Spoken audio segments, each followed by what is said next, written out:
Hi everyone, I'm Juliet, one of the Academy qualified instructors. I'm also branch manager of Gosport in Bishopstoke.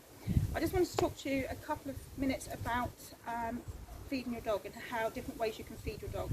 So those that use kibble for dry biscuits, it's absolutely easy to do, and there's lots and lots of different ways. I'm a massive believer of feeding your dog not just out of their bowl, but all of their meal or some of their meal, okay, for lots and lots of different reasons. Okay, firstly, providing mental stimulation, things for your dog to do to stop them being bored, giving them that way to entertain themselves. Okay, so this is for older dogs that can't be physically exercised. It gives them a lot of mental stimulation as well, keeping them busy, keeping them occupied. Dogs that are very high energy, that needs occupying, or that constantly demand you for attention. And also little young puppies, okay, so the more they use their black brain, the more their brain develops. So having things like, I have here what we call a snuffle mat, okay, it's just a mat. You can buy these or make these with lots and lots of fleece pieces, and all you do is have some of your dog's kibble, the normal food, and just hide it in that mat, pop it down and just let your dogs sniff away from it, okay. So the more they're sniffing, they're hunting for the food, it's mentally stimulating for all that sniffing. Another one I have here is one that I bought. It's got lots of pockets and lots of things that look really exciting, okay, so there's harder things and easier things. You can spread the kibble about there.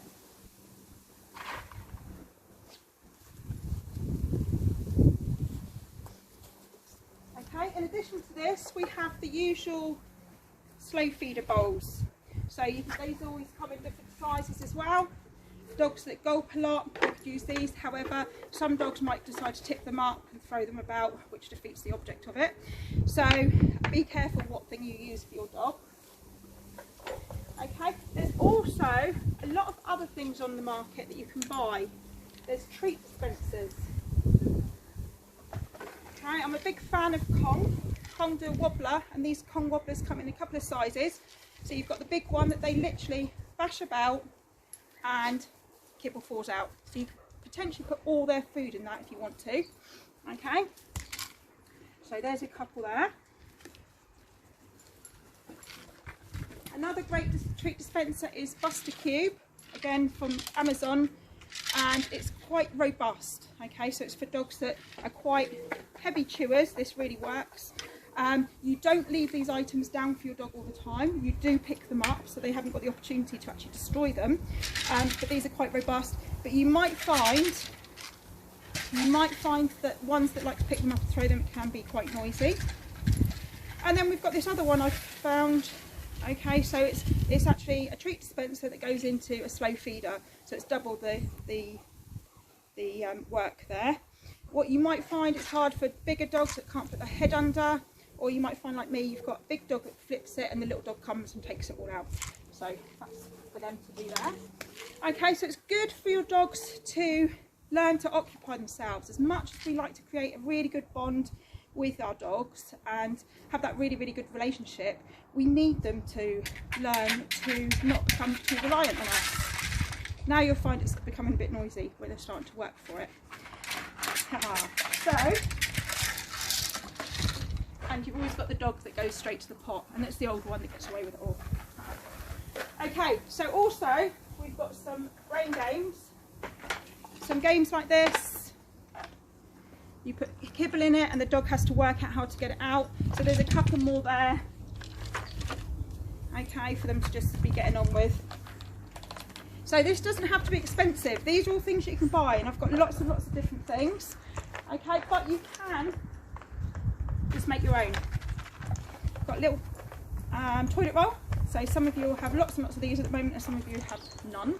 But if you've got any sort of rolls or cardboard tubes or egg boxes, cereal boxes, anything like that, pop some kibble in it, tie the ends up, and just give it to your dogs to rip. So those dogs that love chewing, ripping, destroying things, give them something to do. Give them something that they can work out for their own food, but also they're chewing and ripping the right thing and not your settee. Okay. So another one, just the box of the Buster Cube. I'll pop some more in. It's got a little hole. There's lots and lots of things here. Something else I've done for Fudge, my little one, she actually likes pulling the stuffing out of toys. So if you've got a dog that loves that ripping and that pulling and stuffing, I've got a rubber holy ball, and all I've done is cut up some little strips of fleece fabric, okay, and popped a lot of her treats in there, folded them up, put them in there so she can pull it out, really chew and pull it out, and then get rewarded for this and not destroying anything else. Okay, so there's lots and lots of things that they can get on with. The more you provide them with, the more they're learning to not become reliant on you, not demanding you for attention. They've got time to work at it themselves. It's mentally stimulating, like I say, for all age groups. And it controls, or it can stop a lot of unwanted behaviour. So if you've got dogs that bark a lot, you've got dogs that like to chew, if they are constantly hounding you for attention, or if they're digging in the garden, it's their form of stimulation, it's their mental stimulation, it's their entertainment, they're bored. Give them something to do, okay? So, things like a towel, it doesn't have to be expensive. Get an old towel, pop some treats in it, roll it up, another treat, roll it up, lots of things, or you can tie it in a big knot. Okay, an old towel, tie it in a knot, put loads and loads of treats all through the layers and give that to them and let them spend hours trying to pull it apart and everything. Okay. What you do need to be really aware of and mindful is frustration, okay? Work it at your dog's level. If your dogs get very easily frustrated, watch that, watch the signs that they're picking things up, throwing them, or they walk off, they lose interest, okay? We don't want to knock their confidence. This is a confidence building exercise, so it's teaching them to problem solve as well as entertaining. So if they're getting too frustrated, make it easier, okay? So maybe not put such a tight grip on this, maybe open one end of the cardboard tube, make it a lot easier. As they become confident with it, so some dogs, as you see Ninja's doing here, some dogs can be really wary of things that wobble or make a noise. So don't go straight into using something like this, or make it really easy. So you just have it on its side and it tips out until you build up to having this, okay? So be mindful, make it easy, and you can progress and make things harder and harder as you want. It's unlimited. The amount of things you can do, the possibilities are endless. It all depends on your imagination, okay? There's hundreds more I can go into. We want to see your ideas, things you can do, make it home, but please make it safe for your dogs. Make sure it's everything that they're not going to eat and chew and eat the wrong things, and it is safe for them to do so. So let us know if you're on our Facebook page, AMCBT/Portsmouth. Please pop up any videos, let us know what you've done so we can share it, keeping our dogs really busy at this time. Thank you very much. Bye.